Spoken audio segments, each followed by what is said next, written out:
Most people think mind games are about manipulation, but often they're about control, insecurity, and a need to feel emotionally safe without being fully vulnerable. What looks like strategy on the surface is usually something much deeper underneath. The psychology of why some people enjoy playing mind games reveals patterns that are easy to miss when you're inside them. By the end of this, you'll understand what drives this behavior, how it works in the brain, and why it shows up so often in relationships, friendships, and even professional settings. At the core, mind games are about control over uncertainty. Human beings naturally feel uncomfortable when they don't know where they stand. But instead of seeking clarity, some people manage that discomfort by controlling the emotional environment. They delay responses, send mixed signals, or create confusion to stay in a position of power. This control creates a sense of psychological safety. If they are the one creating uncertainty, they are less likely to feel vulnerable to it. Think about a situation where someone is warm one day and distant the next. That inconsistency doesn't just confuse you, it pulls your attention in. Your mind starts trying to figure them out, to decode their behavior, to regain a sense of stability. Have you ever noticed how much more you think about someone when their behavior is unpredictable? That's not accidental. Uncertainty increases mental engagement. When the brain cannot predict outcomes, it becomes more focused. This is why mixed signals can feel more intense than clear communication. The mind treats it like a problem to solve, and the emotional investment grows without you fully realizing it. But for the person playing the game, this creates leverage. They become the center of your attention without having to offer consistent emotional presence. Another layer is validation. Some people use mind games to test their value in someone else's eyes. Instead of directly asking for reassurance, they create situations where the other person has to prove interest or effort. It might look like pulling away to see if you chase, or acting indifferent to see if you react. In their mind, this answers an important question. How much do I matter to you? But here's the hidden cost. When validation comes from indirect tests, it is never fully satisfying. It creates a cycle where the person keeps repeating the behavior, looking for a sense of certainty that never lasts. Now consider this. Is the goal really connection, or is it control over how connection feels? Because those are not the same thing. There's also an emotional protection mechanism at play.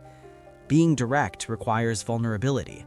It means expressing needs, feelings, and intentions clearly. For some people, that feels risky. It opens the possibility of rejection or disappointment. Mind games, on the other hand, allow them to stay emotionally guarded. They can engage without fully exposing themselves. If things go wrong, they can step back without feeling fully rejected, because they were never completely open to begin with. This creates a kind of emotional distance that feels safer, but also less genuine. In real life, this can show up in subtle ways. Someone might avoid giving clear answers about their intentions.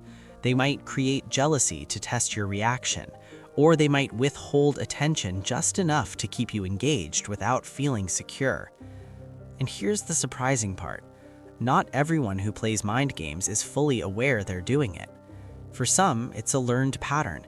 It comes from past experiences where direct communication didn't feel safe or effective.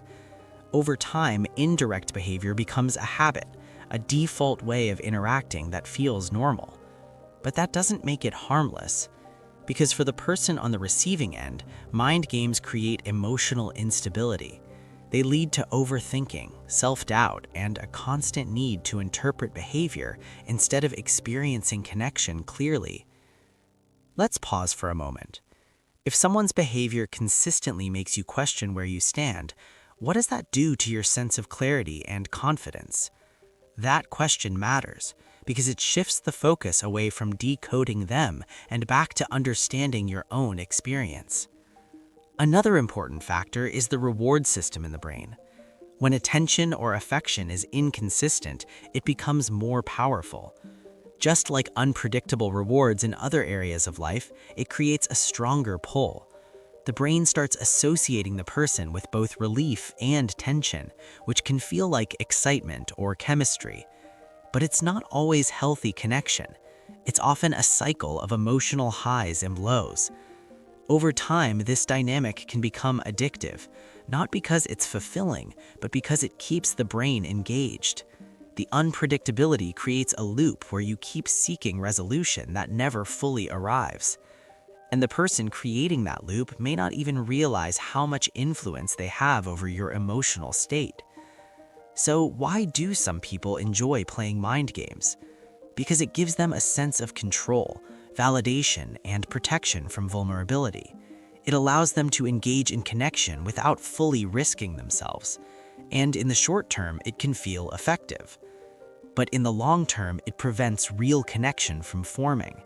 Because real connection requires clarity, it requires consistency, and most importantly, it requires the willingness to be seen without layers of strategy.